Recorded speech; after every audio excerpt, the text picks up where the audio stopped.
रमजान में एक काम आप कर लें, थोड़ा खाने पीने पे क्या कर लो मेरे भाई, कंट्रोल कर लें। होता यह है कि सुबह सहरी से लेकर रात तक, मगरिब तक, जब हम भूखे प्यासे रहते हैं, हमारी बॉडी का फैट खत्म होना शुरू होता है, बॉडी निथरना शुरू होती है, जिस्म की ज़कात निकलना शुरू होती है, जिस्म फ्रेश होना शुरू होता है। उसके बाद जो हिसाब किताब इफ्तार के वक्त में फोड़ना फाड़ना होता है, उससे बॉडी की ऐसी की तैसी हो जाती है। रमजान में हार्ट अटैक के वाकयात मेरा ख्याल है आम दिनों से ज्यादा ही होते हैं।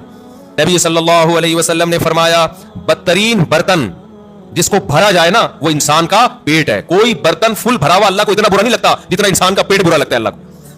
मैं नहीं कह रहा कि हराम है ज्यादा खा लें आप, हलाल हराम की बात नहीं है, नापसंदीदा शरीयत की नजर में बहरहाल है।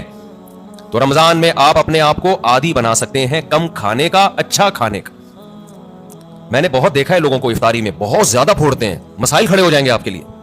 शरबत पे शरबत पिए जा रहे हैं, चीनी के ना पिए जा रहे हैं, कोल्ड ड्रिंक पे कोल्ड ड्रिंक पिए जा रहे हैं,